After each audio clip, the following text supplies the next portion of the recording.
All right. I thought about this last night, that so much, literally in the past couple years, I felt that it's always been awkward because I've always felt that I've had cheesy conversations with people, but I just want to get to the meat. I want fucking deep conversations, and I'm just tired of not being myself. Just like that's why I was like so. That's why I was so.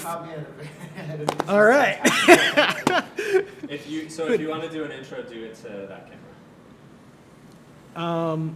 Yeah. Okay. Cool. Yeah. Ready? Yep. Rolling. Yep.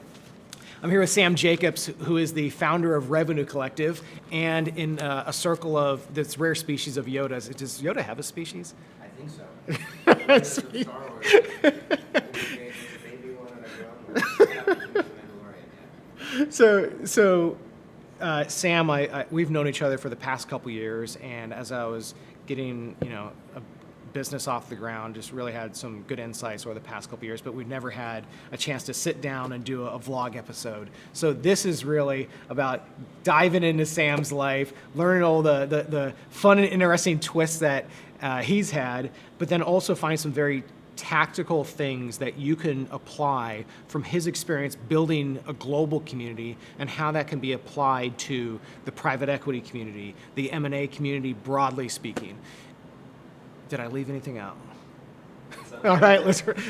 All right, Mr. Jacobs, let's just go straight for it. Let's do it. You said in the past month you've had an interesting turn of events. Let's dive in. All right. Well, and I apologize to your viewers if this is too weird or strange, but basically, The bar is very low. it's, my mom and your mom. So, I've been building high growth companies in New York for 20 years, and basically, I was at actually an ACG conference many years ago in New Orleans, and there was some vision board where you're supposed to write what you wanted to achieve or some wish for yourself, and what I wrote is I want to achieve my full potential, which is a way of saying that I didn't think that I was there in terms of who I wanted to be as a person. Anyway, what I realized is that there's this inner monologue that I have, and so again, apologies to the viewers, but I'm just going to go for it.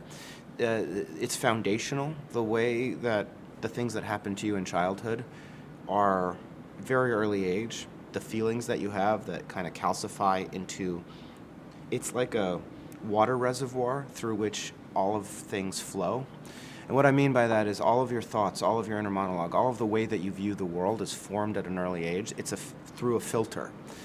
And I always thought that I was never aware of that filter. So I was on the surface with myself, thinking that I was empathetic, I was kind, I was a good person, I was working hard. At the same time, that filter was telling me that I wasn't good enough, and that I was a disappointment. And that filter was angry at the world and jealous of other people's success sometimes, of just a feeling of resentment. And that feeling of resentment was so primordial that I assumed it was the way that the world actually was, as opposed to the way that I saw the world. So the point that I make, so what was the thing that changed? I've just been doing a lot of thinking about this. And I realized that I didn't really know, people say you should love yourself, and you can't love other people before you love yourself. And, that sounds great. A lot of people don't know what that means. And I didn't know what it meant. So, again, this is sort of odd that I'm admitting it, but or sharing it with these folks. But what I started to do was telling myself explicitly, I love you. It sounds weird, but why does it sound weird? Well, that's my self-conscious, that's like the old paradigm talking. But just reminding myself that, Stuart Smalley stuff, I'm good enough, I'm smart enough, and doggone it, people like me. But it really actually works. And it's really hard work, and it's not the work of talk therapy. It's not the work of working with a therapist. It's, for me, the things that change my life are daily habits. I run every day. The things that I do every single day are the things that form who I am. And so I've begun a world and a sort of a journey of like every day reaffirming to myself that I can be the person that I am the person that I've always wanted to be. That right now I am that person. And there's a lot of things that happen when you do that. One of them is that you feel a lot more secure in yourself because you don't need affirmation from other people and you don't need reassurance from other people, and as a consequence, you don't need anything from other people. And I don't mean need anything in like a fuck you way. I mean it like they can be who they are and I can be who I am. Again, I'll be very honest. I'm very, very self-conscious that I'm in my 40s and don't have kids. And I always thought that I was going to be like a young dad that was, 25, 26 years old. Like, I always wanted children. I love children.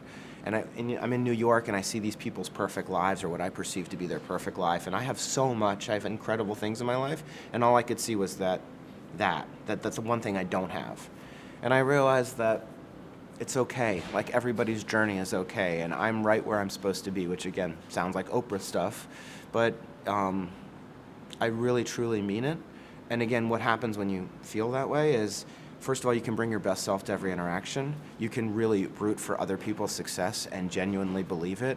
You can be kind and compassionate. You don't have to be cheap. You don't have to be short-sighted. You don't have to be short-term greedy, because you can play a much longer game.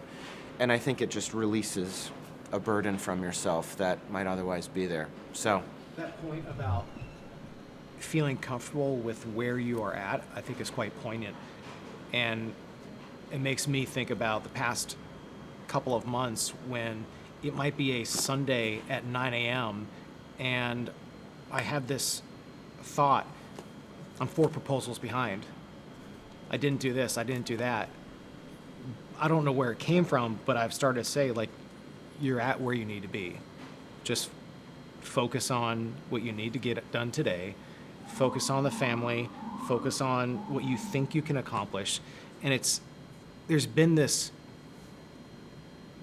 kind of recurring negative emotion that I've had in terms of I get to the end of the day and feel I'm looking at my checklist. I got one thing done. And I had 50. and then thinking, I need to maybe shift the paradigm here. What is the one thing that, if done correctly, will make everything else irrelevant or unnecessary or easy, whatever the saying is? But I think the larger takeaway is just getting a little bit more of acceptance with where we are at. We were talking off camera about, extreme ownership. And, a lot of us, I'm reading it for the first time, and a lot of those concepts are parallel concepts, which is that you can just take responsibility for your whole life, but not in a negative way, not in a like, you suck, you need to do more. Just responsibility. Like, I have agency over the things that happen, and everything that's happening, if I give my best self, which I do, it'll be okay. So that's where I'm at. It's, my business is exploding. Yeah. Tell me about Revenue Collective. So the context is, I've been kind of like VP of sales, CRO, VP of marketing at high growth companies in New York for 20 years. Some of those were selling to your constituents, at Axial, running sales and customer success for a company that provided deal flow for lower middle market private equity companies. And so I've been doing that. 2 things have been happening. One of them is that the playbook, how to be a VP of sales, VP of marketing, how to do marketing to the point of this vlog, that is shifting every day in real time. The tools that you're going to need as a VP of sales to be successful are changing. The second thing that's happening is that our tenure, I think there's a secular shift in the workforce, but I can tell you that at the executive level, I used to think it meant something. If you're going to be a chief revenue officer, I used to think that would mean maybe they put out a press release. Maybe you're going to be there for 3, 4, 5 years. The average tenure of a customer-facing executive at a high-growth company, and what I'm defining as high growth is mostly venture-backed, although it could be any company, or growth equity-backed. The average tenure is 17 months. So what that means is that we're all, and I think a plurality. It's not like 90%, but a plurality is people getting fired. And the other part of it is just it's a fluid, flexible job market. So what does that mean? that means that there is no longer more than, we've talked about this, right? We've talked about how in the 50s you could go work on the floor for Ford and be there 20 years and get your pension. Obviously there's no pensions anymore, but now there's no guidebook for any part of your career, to the point of your life story, Jordan, and my life story. And there needs to be, or I thought there needed to be, some kind of connective tissue, something that linked a career together, or at least provided tools and resources for professionals so that they felt they could sleep better at night.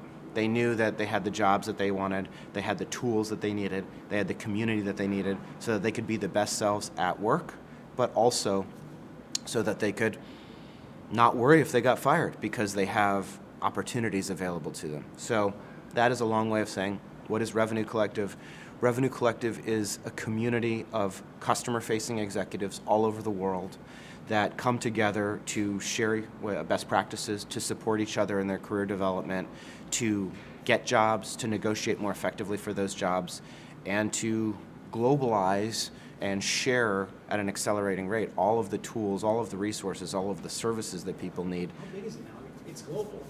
It's global. We'll be 1,300 by the end of this month. This month we'll add probably 175 new members.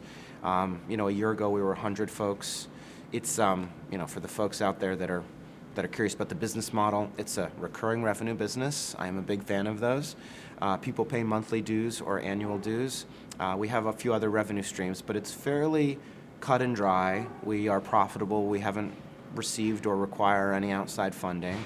On average, people are paying between $100 to $200 a month, so people can do the math on what that comes to in terms of annual recurring revenue or monthly recurring revenue. And it's growing very, very quickly. It's growing way more quickly. So, for example, I left my old job, which was a machine learning SaaS business called Behavevox. I left it in December 2018. And, not unamicably, but one more time when me and the CEO didn't quite see eye to eye and it was time for me to do something else. I'd been there 10 months. And so I was getting tired of going home to my wife and saying, hey, sweetie, time to find a new gig. And we'd had Revenue Collective running in the background, and I said, well, what if I just focus on this? And so the goal was, we had about 75 members at that time, and the goal was 500 members by the end of 2019. And we ended 2019 with 1,100 members. The original goal was 2,000 members by the end of 2020. The goal that I say to the team, because now there's a team, the goal that I tell the team is 3,000, but I actually think we're going to end between 4,000 and 5,000. The original goal was 2,000 people, roughly somewhere between $1,000 to $1,500 a year. We're looking at a $2.5 to $3 million business. If I don't receive any funding and I keep overhead low, nice lifestyle business. But we're growing at venture rates. We're growing at, the triple, twice, double, three times. The classic profile of an IPO SaaS business is 0 to 1, 1 to 3, 3 to 9, 9, 18, 18, 36, 72. Everybody looks like they're a venture business at that first part, and so do we. So we're growing very quickly, What is the moment what is the moment that you kind of realized with Revenue Collective, this is what I'm meant to do? That aha moment.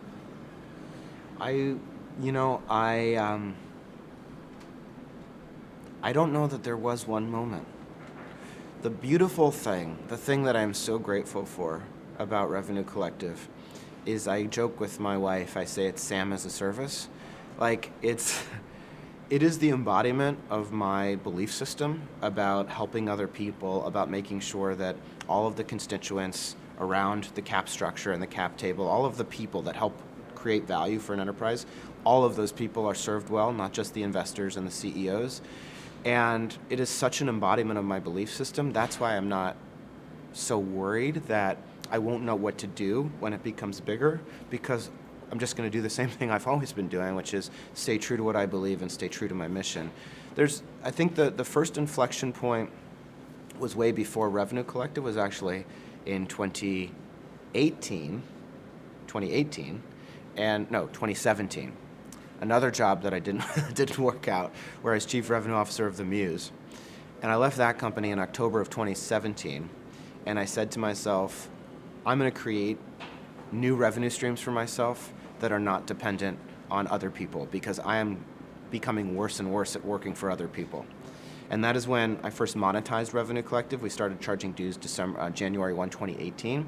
That's when, right after that, I started the Sales Hacker podcast with Max Altschuler. Right after that, I started a consulting business. And for the first time, I realized that, like, I don't need other people. I know how to go out there and make money. And I'd always thought, I've gone into other companies, other people's businesses, and I've always thought, if I can get, a big boulder, even if it's just like a 3-degree downward grade, if I can just get it moving, I can make that thing run 100 miles an hour. I just don't know where the boulder comes from.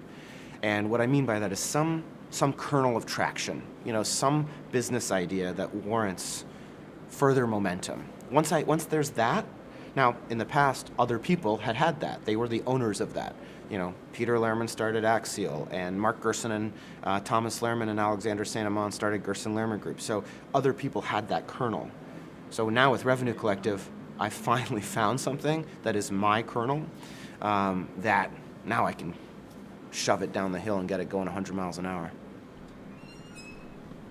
What are, maybe for a little background, one of the things that the M&A community kind of lacks is meaningful interaction in large group and small group formats.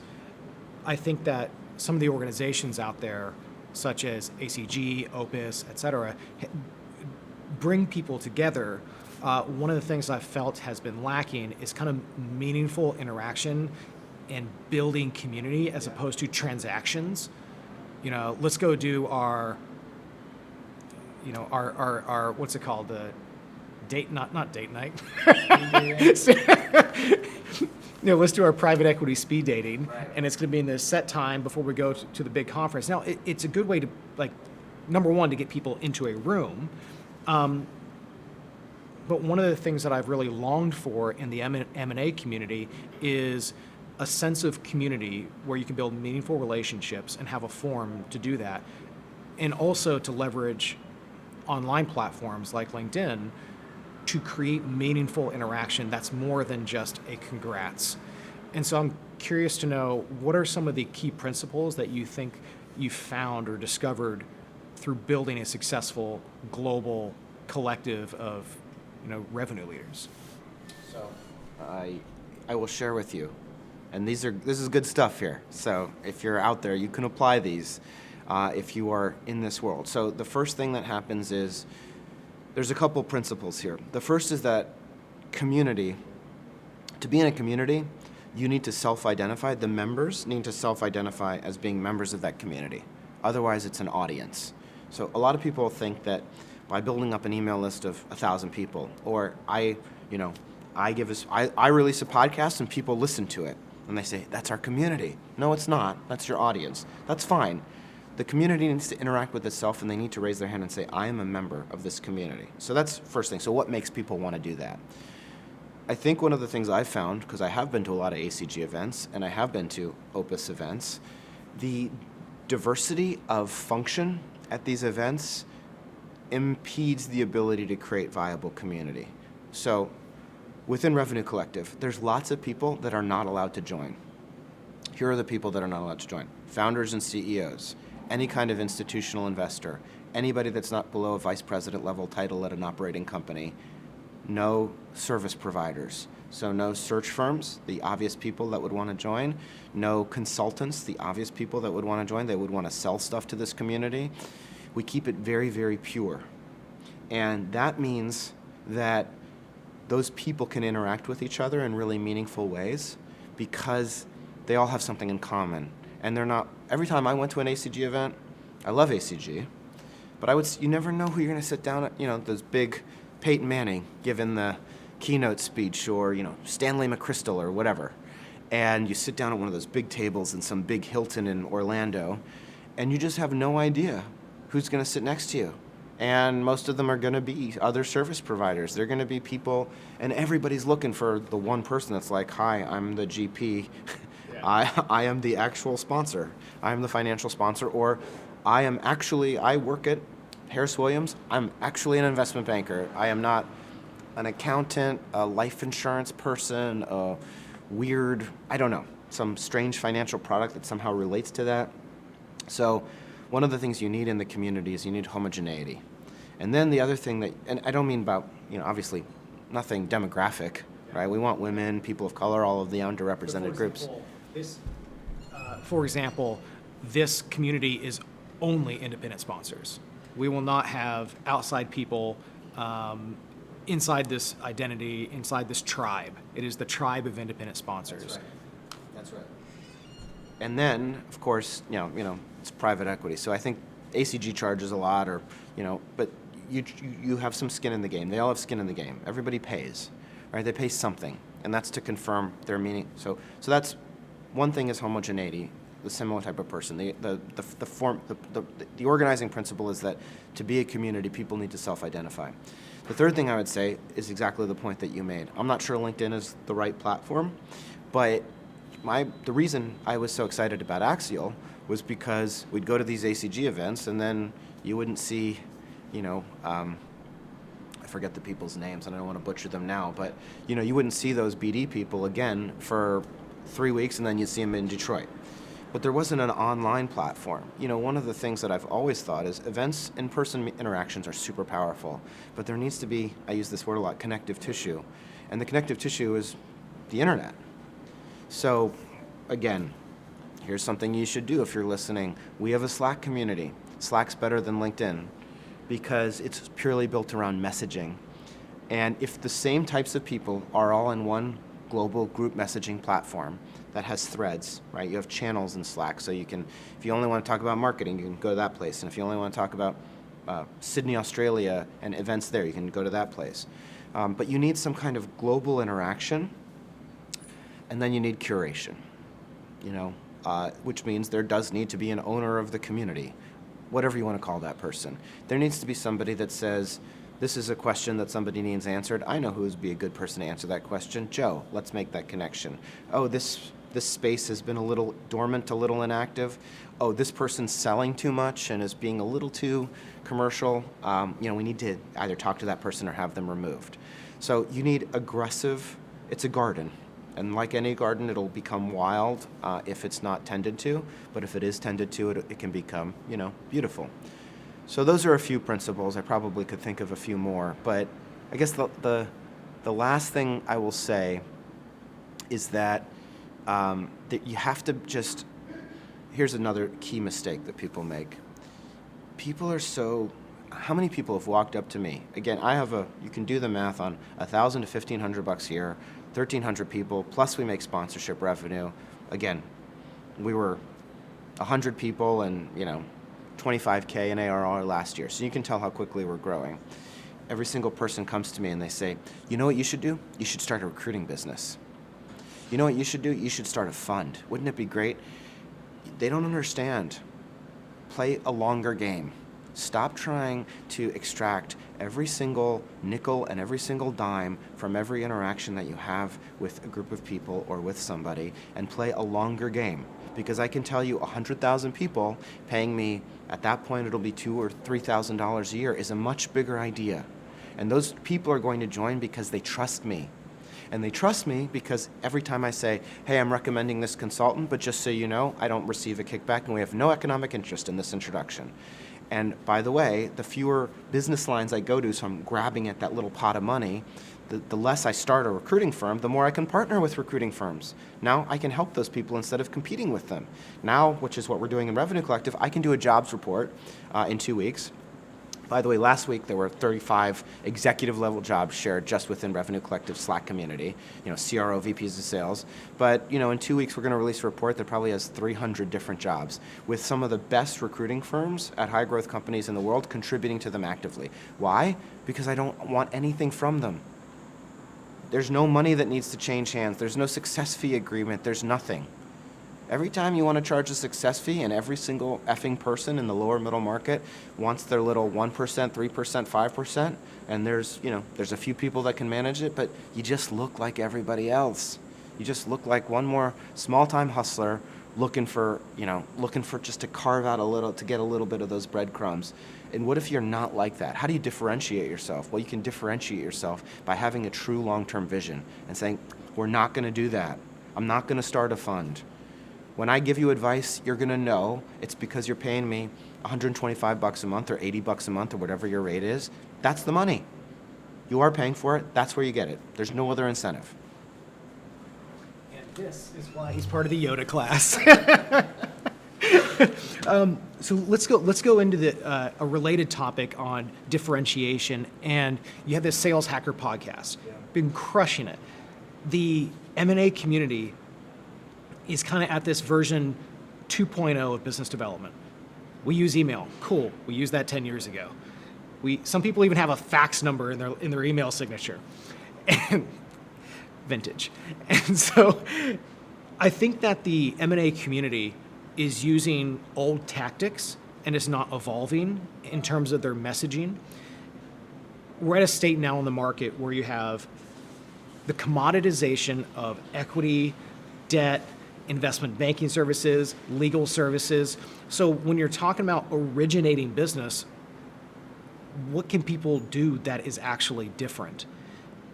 We're not talking about returns. Obviously, that's helpful for LPs when they look at your numbers. But when you have 50 different industrial-focused, lower middle market private equity firms, and they're all going after relatively the same pot of deals, how can they differentiate?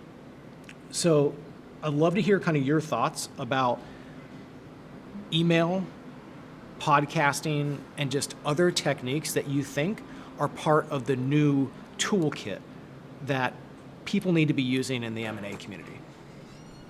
So I'm going to caveat this with saying,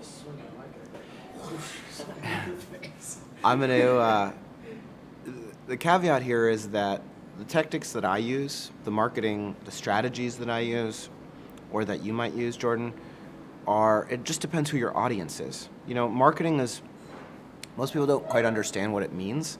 Some people think it's like, oh, marketing is the website, or marketing is the emails. We hired somebody to send out emails for us. Marketing is delivering a specific message to a specific person at a specific time. That is the act of marketing. The purpose of it is to generate awareness and interest in your solution, whatever problem you're trying to solve. Okay, so what that means is if you're selling to small business owners, then you've got to go where they are. Maybe they're not on LinkedIn. I don't know if they are. They're certainly probably not on TikTok or Instagram. Nevertheless, so putting that aside, I think that this is one of those things that does feel it's going to be pretty uncomfortable for some people, because the trick of it is really, how do you stand out? Authenticity, right? You have to be willing. First of all, one of the things you have to be willing to do is you have to be willing for some group of people to not like you. Because to say something interesting, to be interesting, you must be different. To be different, there's a reason that you're different. You're opposing whatever the convention is, and there's going to be people that are wedded to the convention. So first thing is, whatever you're saying has to be interesting, and interesting can't be something that pleases everybody. That's why you really have to know who you're talking to, right? Now, that sounds easy. It's not easy, right? There's a whole process that you have to go to. This is why, by the way, this is not just private equity people. Like, everybody's so frustrated. What is the biggest thing that I'm fighting against out there in the world of high growth businesses? I'm fighting against the idea that from an operational context, that hiring salespeople makes you more money, because that's just not true. What makes you more money is getting good at marketing to build awareness and interest. Salespeople turn demand into money. They don't create demand, or at least they are the most expensive way to create demand. So how do you create demand, right? You create demand by having a message and by bringing that message out to your audience. Well, how do you get the message? Well, it takes work, right? It's a lot easier to hire 5 salespeople than to say, it's going to take me a month to figure out what I want to say, what's different about it, figure out what our core values are, what is our vision and mission, how do we create that, how do we distribute that, how do we all get on the same page about our messaging, and then from there, we can deploy that messaging into Facebook ads or LinkedIn ads or Google ads. But that stuff's all very hard. So that is all caveat to say that I think, if you want to stand out, first, the most important thing is your message, right? So everybody subscribes to CB Insights, newsletter. Anand, what a better example, right? He's a little irreverent. He makes jokes that people don't like, but he's created a massive, now it's not a community, but it is an audience. Sometimes you don't need a community, sometimes you just need an audience.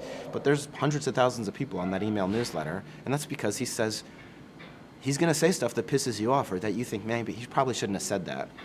That's because he's being authentic. That's what authenticity feels like. So I think that's like the first part, which is like, why are you different? What is it about you why are you doing this? Why do you exist? Answering those fundamental questions that can feel they can feel non-business-like, right? When you're answering them, they're not about EBITDA. They're just about like, why the fuck am I here? So that's thing number one. And then thing number two is, okay, the distribution channels. Like, what are the new distribution channels?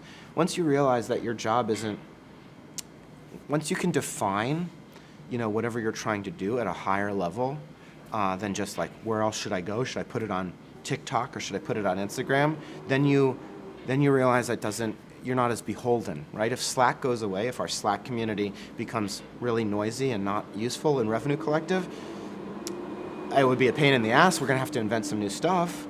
But like, I'm not here to build Slack. I'm here to help people's careers. So taking that as an example, once you've figured out your messaging, where can you deploy your messaging?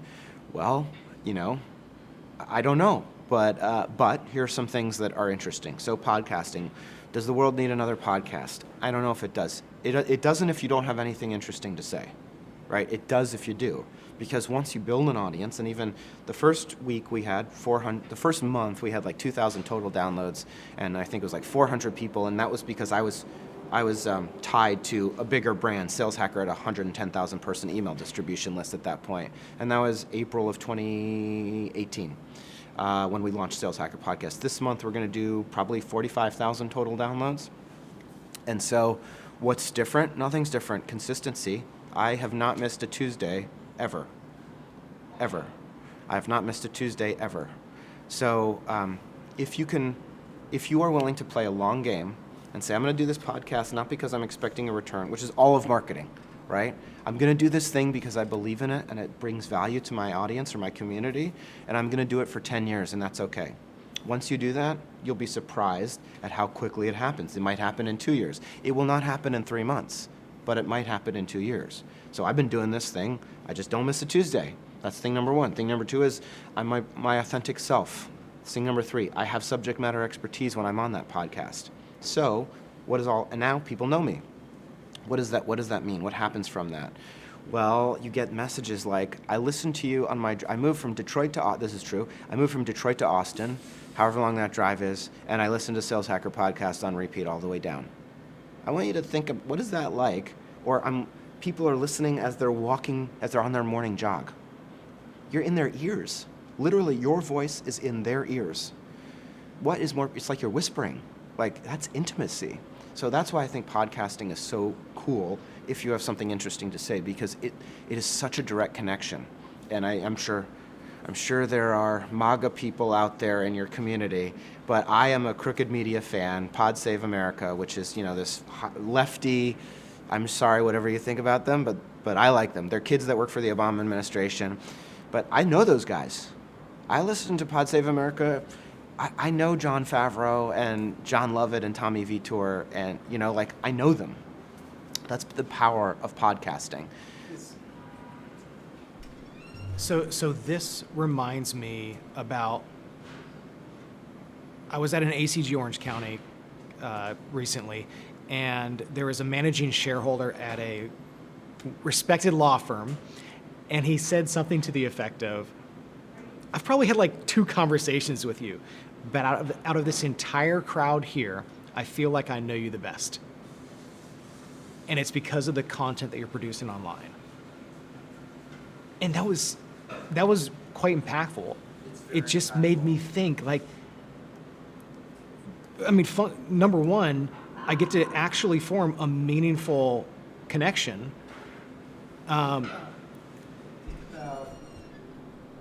The returns in private equity, right? Like one great deal, maybe not one, but millions of dollars in carry and in all of the things, right? You buy a company for $8 million, you sell it for $30 million. That's a lot of money. So all you need, that's the beauty of online, right? That's the beauty of like video on demand. That's the beauty of I can watch this later or I can listen to it later. All you need is one person. So Revenue Collective's global, right? We have members in over 100 cities. It's friggin' amazing. Newark's the biggest chapter. The second biggest chapter is London. How did that happen? Well, when we were getting 2,000 downloads, when we were small, there was a person listening to the podcast that was a commercial leader in London named Tom Glasson, and he LinkedIn messaged me and said, hey, I heard what you're doing in Revenue Collective. You talked about it on the Sales Hacker podcast. We should do it in London. I said, let's do it. Now London has 150 people. It's not just about the numbers, it's about who is listening. And if you can get the right people listening, even if they're small, your ROI on that is massive. One of the key takeaways I have from the past couple of years of being consistent with content is that it is not necessarily about the volume of interactions. It's about the consistency, the process, and staying true to who you are, because you might have a post that gets not 10,000 views, it gets 1,000 views. It doesn't get 100 reactions, it might get 10.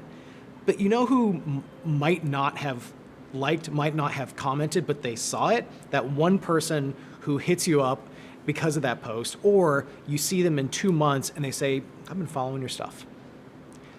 I just got done with a trip in LA. Every single meeting that I had, people said something to the effect of, I've been following it online, I really enjoy it. Not one of them has liked or commented on my posts. And now it's almost like I don't learn the lesson I'm telling myself, which is ignore those particular metrics, just stay consistent.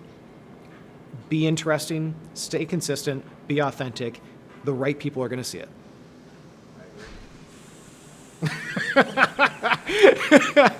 Okay, so how can private equity firms start a podcast? What are the basics to getting it up and going? Okay. All right, so decide on the format. So can you restate? Oh, sure. So the question is, how can private equity folks get into this podcasting thing or content creation? And it's really not as hard as you think. So literally, here's the how-to. You can get a mic. It's like a Shure 51 is like, I think you want a single direction versus like an omnidirectional or whatever, just so that it can focus in on your voice and not get too much ambient noise. You need a microphone that has a USB connection. You connect it to your laptop. There's an online program called Zencaster, that's what we use, which records on your hard drive and on the other person's hard drive concurrently over the internet. So I don't do any of my podcast interviews in person. I would like to at some point as we upgrade, but this is the way to get started. You can also do it on Zoom. Some people use Zoom. I don't love Zoom for podcasting, but some people do. So you record it. You got to figure out what you're talking about, of course, and what the interview is. Our formats are one-on-one interviews. We record for about 40-minute interviews. I do an intro that's about 2 minutes and an outro that's like 4 minutes. So the whole thing is about 45 to 50 minutes. I think that's probably too long for most people. I think the ideal length is about 20 minutes. So then you record it. You can hire a production company. I'm happy to tell you that the production company we use is a company called Sweetfish Media out of Florida. And they will edit it for you. They will put sound behind it. The sound in my podcast is from when I was in a band. It's this band called Lipstick, Lipstik, no C. It's a terrible name, but the music songs are pretty good. But they will put all the sound design for you. They will edit it, and then they will upload it. And there's a platform. There's a bunch of platforms, but one of them is called Libsyn. That's the one that we use, Liberated Syndication. You upload it to there. You push it out to Apple, Spotify, all the things, and then you get to work telling people. And it's really not very expensive, and you can. You need a contract graphic designer, you need somebody to do the sound editing, you need guests, and then you need to your point, Jordan, never miss a week. So. I don't want to steal your thunder. I think it's your point. It was both of our points. So that's how you do it. Again, you just have to understand, that this is a long-term thing. You're investing in this stuff not for tomorrow. Who cares what happens tomorrow? Who cares what happens next week? Who cares what happens in the next 2 months. This is something that you are committed to doing. There's this, I think like on a political level, he's sort of radical, but on a investing level, I think he's more well respected. But my buddy works for him, this guy Porter Stansberry. So this guy runs the Stansberry Investment Hour. Anyway, this guy he's just been doing it. He's been doing it for a long time, and now they've got 250,000 subscribers paying, a lot of money every year. And how did he get there? He got there just by being consistent, delivering consistent content, and just waiting. And, it's something that he loved to do. I think to the point, if you hate doing it, you might think about something else. So that reminds me, I saw this article on LinkedIn, and somebody liked an article about doing 100,000 push-ups. I was like, screw it, why not? Looks like a good idea. And then since December, just every single day, knocking out push-ups. And it's a tight shirt. It does work. But now since December, now up to 8,800 push-ups since beginning of December. How many can you do in one set? In one set, I can do 50. But I started off at like 25. Now I'm up to I usually do like sets of 30 to 40. But what happens, and this happened last night, I had to get out of the house to get away from the newborn for just a couple minutes to clear my head. And I was at the hotel nearby and I was in the lobby, and I saw the bar. And I was like, you know what? I haven't done 300 push-ups. I'm not going to do it. But that has actually happened since beginning of December. It's just like, this so the importance of being consistent as a foundational principle. It's like you have to work that muscle to be consistent, and that being part of the foundation makes everything else better.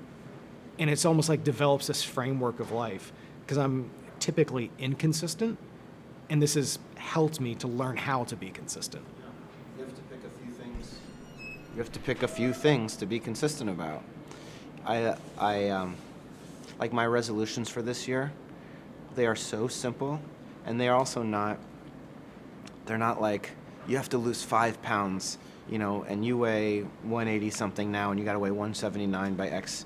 I understand that that's a perfectly good goal setting framework, but for me, I can tell you my 2020 resolutions, and this is going to sound funny. I don't mean this in any weird way, but love yourself every day.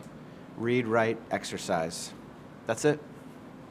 And then it's treat others with compassion and be your authentic self. Like, I'm trying to be a nice person to everybody I interact with, and then read, write, exercise. So then I'm like, okay, did I read today?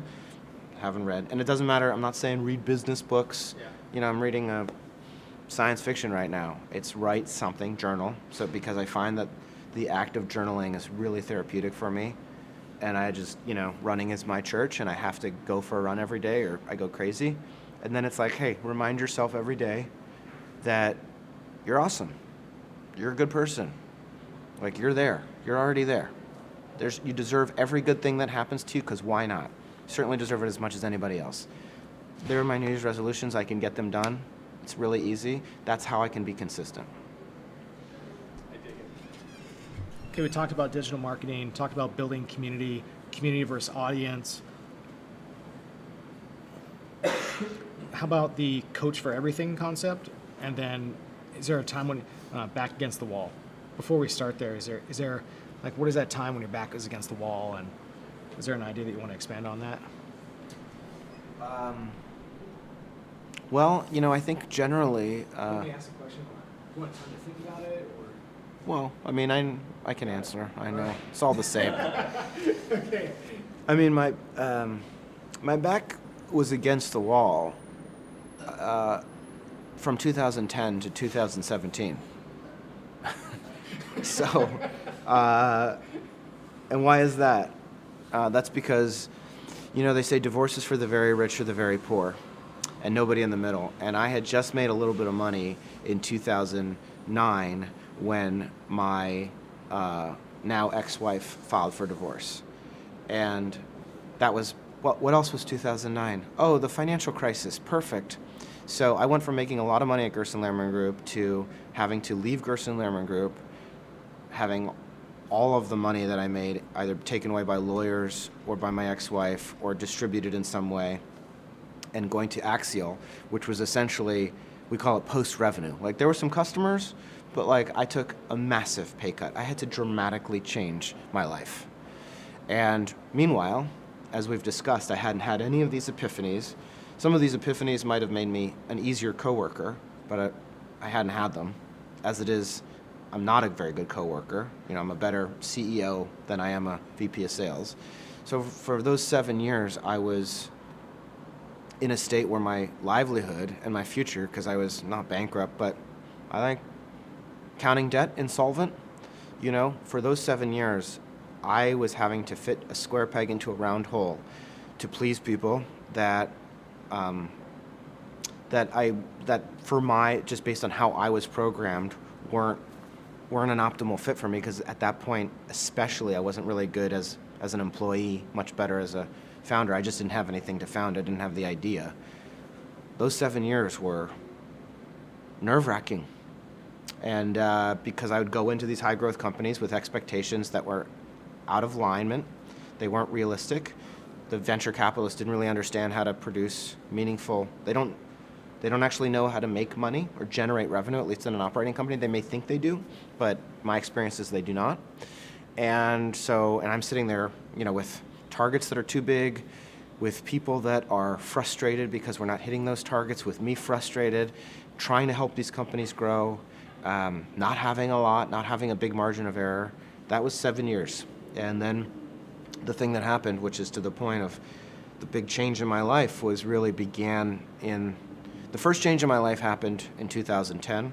That was an inflection point. That's when I say that I became a man, and that was about 33. And then the next big change happened in 2017, 7 years later, when I left the Muse, and I said, I can't do this anymore. I have to go out and make my own money so that I do not depend on other people. And even though I worked somewhere else for 2018, I had negotiated a revenue collective flagship deal with this particular company, which protected me in all eventualities. And that was when my life changed. My life changed when I took control of it. And now, when you're building a business that's working, that's doing what you love, sometimes it feels like cheating. You're like, is it supposed to feel hard? Harder than this? I mean, we have challenges. We have significant challenges. But I'm doing something that's super true to myself. And really, we don't have investors, you know? That doesn't mean, by the way, I'm like sitting here going to Cancun every 2 weeks. It means that for now, this is the right way to do it. And my back is from against the wall because I built a recurring revenue business that is hard to build that takes years, because they're all $80 a month, $125 a month, $215 a month. But what is that? What do we all know in private equity? What does that mean? There's no customer concentration. That means that once you build it, it is a durable, sustainable asset that protects me from my moodiness and my emotions and my inability to interact with other people, even though I think I'm now probably a lot easier to get along with than I was 10 years ago. 7 years with your back. Oh, I'm very familiar with that. Oh my God. It's been coming up on 4 years now. Yeah. And I was like trying to put this anxiety out and just be like, I have to be zen now, even though I don't know where the fuck that, where rent's coming from. You're like, Jesus Christ, that credit card bill's big. Zen. IRS has payment terms. Zen. I was just looking through my Evernote at the end of 2019 to kind of do my annual review with myself, and looking at the insanity of what has happened over the past 3 years. The amount of times that I cried, my wife cried, bank account, like overdraft, or things are bouncing, and me saying to the bank, like, hey, please don't bounce this payment because I have to pay payroll tax or whatever that is. It's just the endless times that you're punched in the face as an entrepreneur. But that's when I've started to realize, like, this is my identity. When you realize, okay, cool, got it, I want some more. And not because it's like you enjoy it, the feeling, but you realize that there's no other way that I could live. Certainly. At this point, there's no other way I could live. And I was at breakfast with a mentor, super successful, really incredible person. He was a leader at Gerson Limerick for a long time. Now he's written this amazing novel. He's become a writer, like an actually good science fiction writer, not like a business book writer. So I was saying, if Revenue Collective doesn't work out, I guess I could try going to work for somebody else. And he said, I think we've tried that experiment, haven't we? I was like, you know what? We have, I guess. It's this or bust. You have a coach for everything. Why do you have a coach for everything? So I don't want to overstate it. I mean, I have two coaches. I have a business coach and I have a running coach.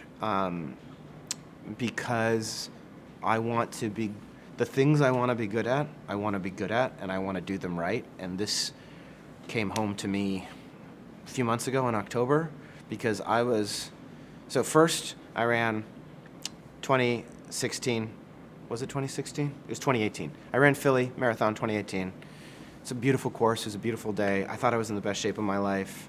Hit the wall at mile 20, still finished, PR, but almost couldn't move my legs. They felt like they were full of cement.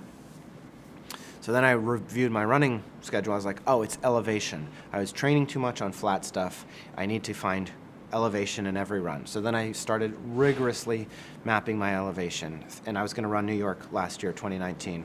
And then I got injured again, even though I had just run 215 miles with the most elevation I've ever had in September. I got injured October 2nd. I tore a hamstring. And so that led me on a path of going to PT people and doctors, and they all thought, we can get you better by November 3rd. And they couldn't. And I didn't run the marathon. And finally I found a coach. And he said, well, were you doing cross training? Were you doing weights? I was like, I don't do weights. I just run. I just run a lot. It's like, well, you're alternating your shoes because the shoes you're running with are actually pretty heavy. They're putting a strain on your hamstring. I was like, I didn't know that. I mean, I sometimes alternate, but I thought this was making it better, like when you have a heavy bat in the batter's circle for baseball.